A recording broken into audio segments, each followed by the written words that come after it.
नमस्कार, आप देख रहे हैं एनएमएफ न्यूज में आपके साथ शबनम। दिल्ली चुनाव के नतीजे साफ होते नजर आ रहे हैं। बस एक दो सीटों का उतार चढ़ाव हो सकता है, लेकिन बीजेपी 46 सीटों पर बढ़त बनाती हुई रुझानों में नजर आ रही है, तो वहीं आम आदमी पार्टी 24 सीटों पर बढ़त बनाती हुई दिखाई दे रही है। यानी कि ये बात तो क्लियर होती दिख रही है कि दिल्ली की सत्ता से आम आदमी पार्टी जा रही है और अब बीजेपी सरकार बनाने की तैयारी करने वाली है, क्योंकि बीजेपी बहुमत का आंकड़ा पार करते हुए 46 सीटों पर बढ़त बनाते हुए, लेकिन इसी बीच आम आदमी पार्टी को एक राहत भरी खबर सुनने को मिली है। आतिशी जो कालका जी सीट से चुनाव लड़ रही थी, वहां से चुनाव जीत गई हैं बहुत कम मार्जिन से।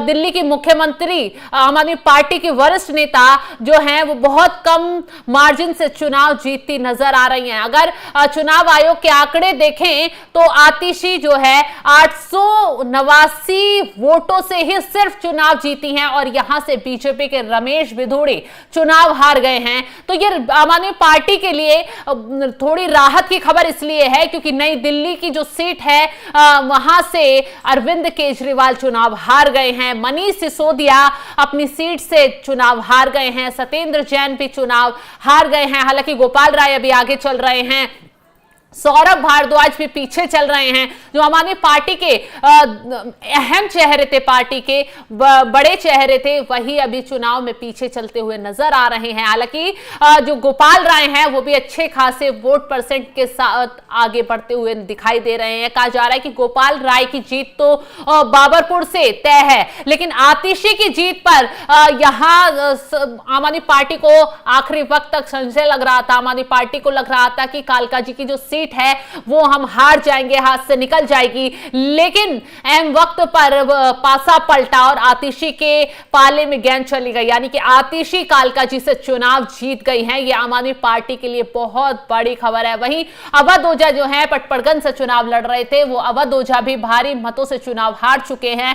वहां रविंद्र नेगी ने जीत हासिल कर ली है, तो ये कहीं ना कहीं आम आदमी पार्टी के लिए एक झटका भी है और राहत ये भी है कि जो कुछ मेन चेहरे थे उनमें से कुछ चुनाव हार गए और कुछ चुनाव जीत गए। आतिशी अपनी सीट को बचाने में कामयाब होती यहां नजर आई हैं। वहीं ग्रेटर कैलाश से सौरभ भारद्वाज भी पीछे चल रहे हैं इस वक्त और गोपाल राय आगे चल रहे हैं। तो यानी कि जो आम आदमी पार्टी सत्ता में वापसी का दावा कर रही थी, उस दावे पे कामयाब होती नजर नहीं आई। आम आदमी पार्टी को दिल्ली में झटका लगा है, क्योंकि दिल्ली में अब लंबे वनवास के बाद बीजेपी वापसी कर पा रही है और तमाम वो सीटें, यहां मनीष सिसोदिया भी चुनाव हार चुके हैं। मनीष सिसोदिया और ओखला की बात करें तो अमानतुल्लाह खान वहां से आम आदमी पार्टी के आगे चल रहे हैं। वहीं कोंडली विधानसभा सीट की बात करें तो यहां से जो आम आदमी पार्टी के उम्मीदवार थे मोनू, वो चुनाव जीत चुके हैं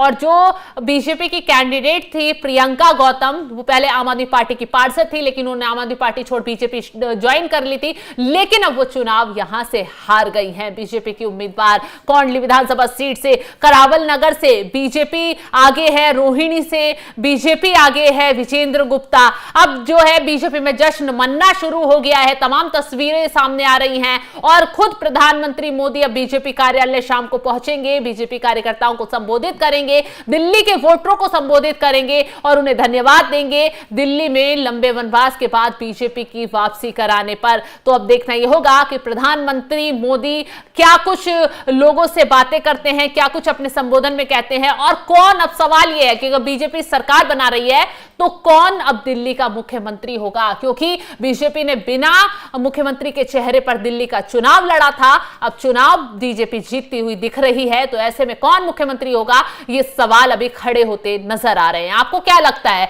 अगर बीजेपी अब सत्ता में जिस तरीके से रुझानों में आगे जाती हुई दिख रही है, सरकार बनाती है, तो कौन मुख्यमंत्री होगा? कमेंट कर अपनी राय में जरूर बताएं और तमाम जानकारी के लिए आप हमारे साथ जुड़े रहें। नमस्कार।